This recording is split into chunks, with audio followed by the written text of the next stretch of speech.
This is Stuart Cameron with a look at yesterday's rugby from the Borders. And after the superb win by Gala's Ryan Manny out in the Grand National, it was a memorable double for Gala as they won their own Sevens tournament for the first time in 18 years with a 38-12 win against Hawick in the final after topping their pool, then coming from 14-0 down to beat Edinburgh Accies 17-14 in the semi-final.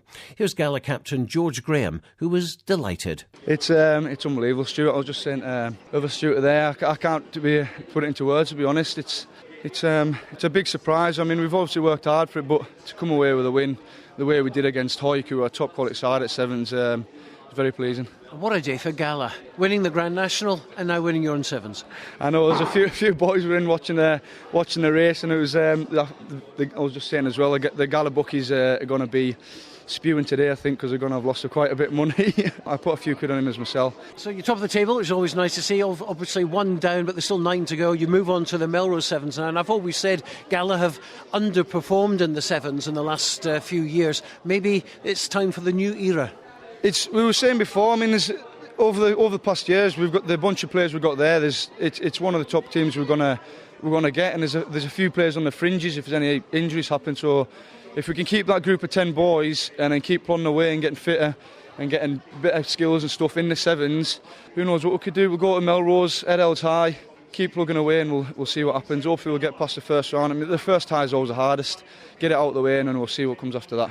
And of course before then, on Wednesday night, Jed Forrest down here in the Border League. I know, it was a busy 7 weeks. We've got Jed, Melrose Sevens, and then hopefully Melrose in the final if we beat Jed, and it'll be Langham Sevens. So it's going to be a tough couple of weeks, but we've worked hard in pre-season at the start of the year, and hopefully we should be fit enough.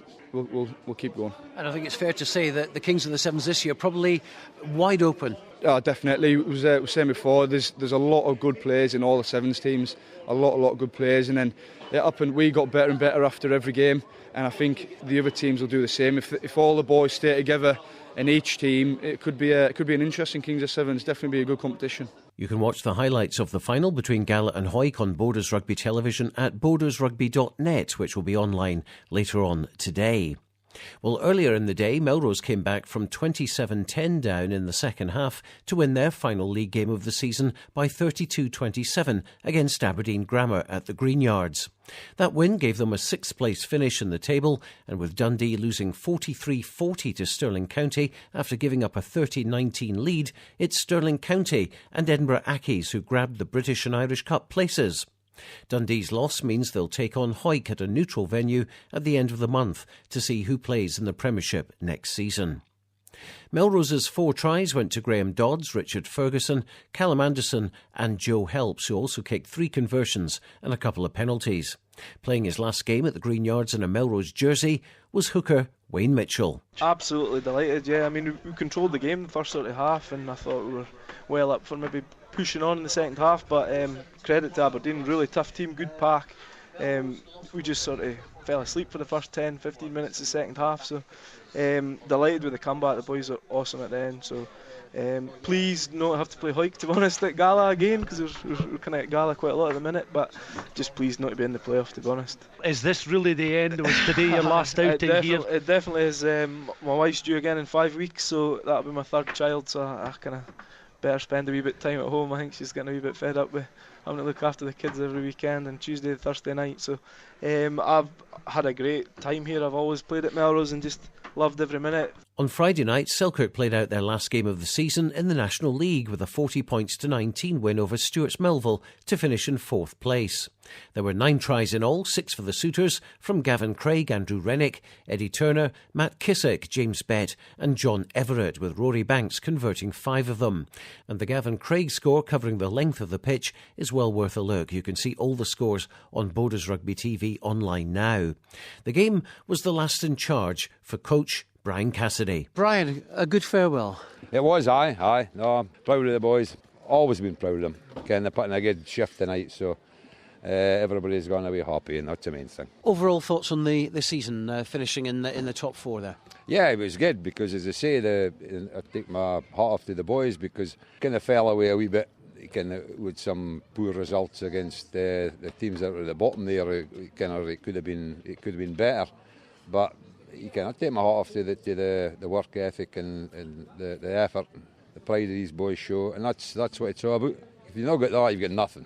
And of the 6 tries, 3 of them going to sort of fairly newcomers. I mean, Bet, Everett and Turner as well. Aye, well, I mean, they boys have spent a lot of the time in the twos, you can, so it's getting, that means a whole lot of them have got more tries than Ross Nixon, because he's never scored in all bloody year. And Fraser Harkness not on the score sheet tonight, there's a shock. Yes, well, I think he's saving himself for the 7s, maybe. Right. What about the 7s then? No, they've been working hard at that as well, so I've got no doubts that we've got a tournament or 2 in us, so I reckon about the morning, because I had quite a shift tonight and all the boys were playing. And I said that to them beforehand, there's no many teams would turn out a full 7 playing on the Friday night when they were asked, and it was up to them, and every one of them wanted to play, so get on them. That's the typical commitment of Selkirk players. Exactly. In other local matches, Jamie McFarlane said goodbye after 5 years of coaching Hawick YM with a win in Championship B at Lasswade 24-15. 3 tries were scored from Ryan Hogg, Ross Graham and Gregor Welsh, who kicked the rest of the points. Wasn't such a good farewell, though, for Billy Lilly, who was sent off in his final game for the Redskins. YM finished in 5th place. The other results in the East League: Division 1, Duns 42, Dunbar 27, Langham 34, Livingston 57, Division 2, Edinburgh Northern 27, Gala YM 43, and Hawick Harlequins 42, Earlston 10. Well, this Wednesday, Gala face Jed Forest in their remaining Border League match in Pool B, and a win will put them in the final to face Melrose at the end of this month. A win for Jed Forest, though, and a scoreline denying Gala a bonus point, would let Selkirk back in for a shot at making the final in their last game against Hawick YM.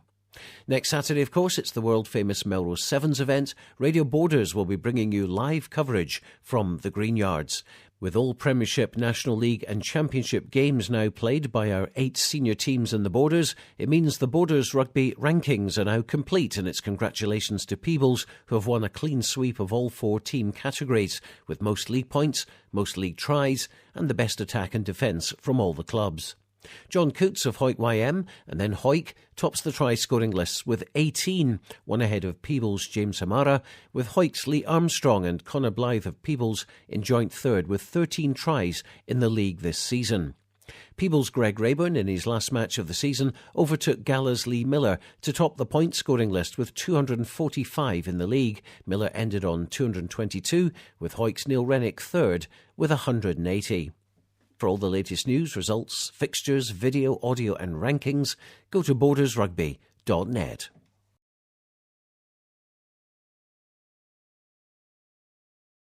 Stark, Main & Co. are a UK award-winning firm of chartered tax advisors and accountants committed to offering high-quality tax and business advisory services. With a committed and professional team, we have the focus and drive to help you change the numbers which are important to you. We are proud of the difference we can make together.